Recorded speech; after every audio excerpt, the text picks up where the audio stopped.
Good afternoon. I am Mark Ludwig, Director of the Terezin Music Foundation.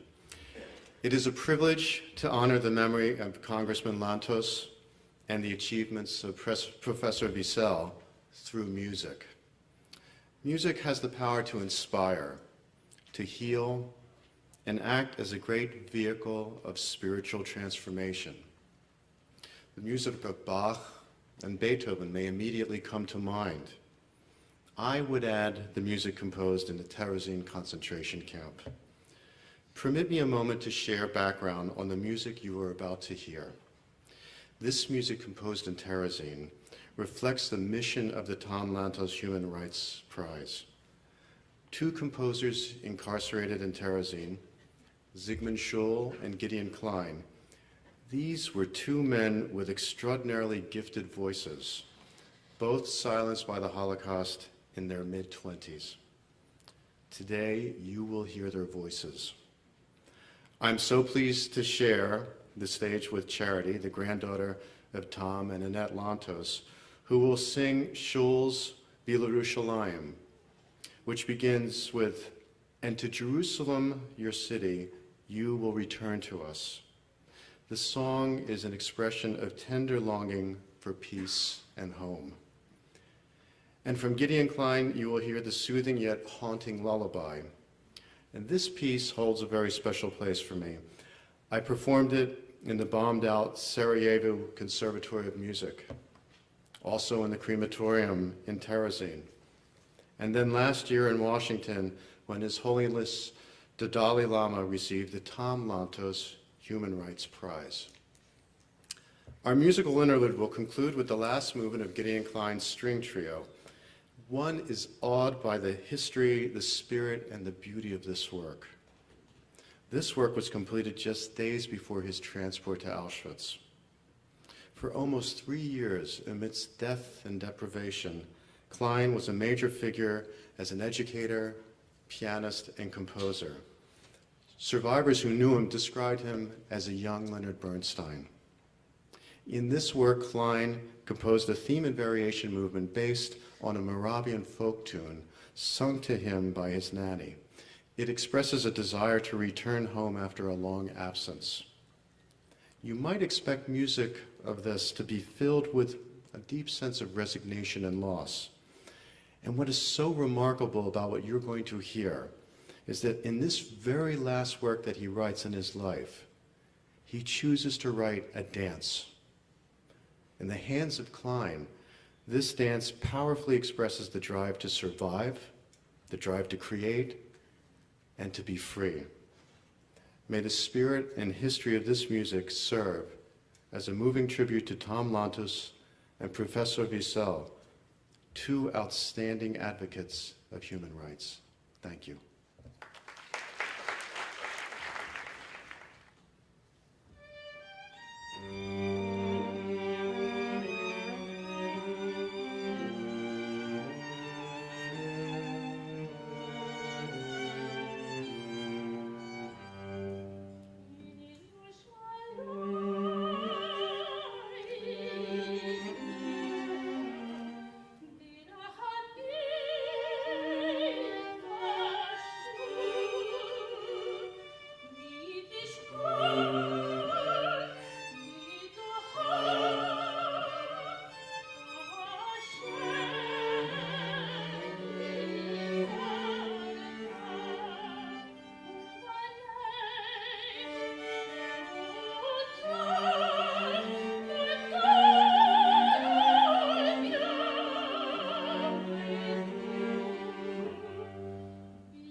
What a beautiful introduction.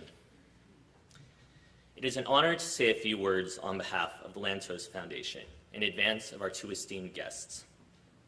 The bonds that tie together Elie Wiesel and my grandfather, and the work of the foundation, are truly too numerous to be counted. They are ties of history as well as ties of purpose. Mr. Wiesel has served as a conscience for humanity and a powerful voice in defense of the oppressed of all nationalities, races, and creeds. His contributions are myriad, but for me, spiritually, Mr. Wiesel's most important role is that of a haunting voice that links our generations. Many of you who knew my grandfather will remember that books were his constant companions. He used to carry around a bag full of maybe 20 or 30 pounds of them, just in case he had a spare moment to read. Well, when I was 13, at his house, I picked up an unusually small book from my grandfather's mantle. Usually he had big, fat books around, but this one was very small, and it caught my eye. Its name was Night. For years, I wanted to know more about my family's experiences during the Shoah. It seemed impossible for my grandfather to discuss more than allusions to this horrible past. And indeed, this has been the case for so many survivors. Someday, I will tell you, he would promise. We talked about politics, school, religion, travel, so many things. But invariably, he did not want to visit those troubled times. And so for me, Mr. Wiesel's book filled a profound void in my understanding of this central event. An event that defines so much about my family and who I am and my purpose on this earth today. Mr. Wiesel, we thank you for your profound volume of work. We thank you for your courage. We thank you for bearing record for the grandchildren of the Shoah, and, of course, for your sustained defense of humanity. A national treasure is how my grandfather once described Governor Bill Richardson. Governor Richardson was speaking at the Foreign Correspondents Club in Tokyo, and I was working as a journalist. I had told my grandfather that I would be covering the event the next day, and this is what he said to me. He said, "The man is a national treasure and a dear friend. Tell him you are my grandson." Well, I hesitated, but in the end, I can't remember what question I asked him, probably partially because the governor is so overly qualified to speak to such a wide range of topics, from international diplomacy to energy to human rights to baseball. But what I do remember is that almost impulsively, at the very end, I blurted out, "By the way, Tom Lantos is my grandfather, and he sends you his best." Well, as public servants and statesmen, Tom and the governor have given their best for our country over the course of long and distinguished careers. Both of them are consummate patriots and men of action, and it is not an exaggeration to say that they would go anywhere and confront any man in the service of their country and their values. They are also both personal heroes for me. So it is with great affection, great admiration, and humility that I introduce one of my personal heroes and Tom's good friend, Governor Bill Richardson.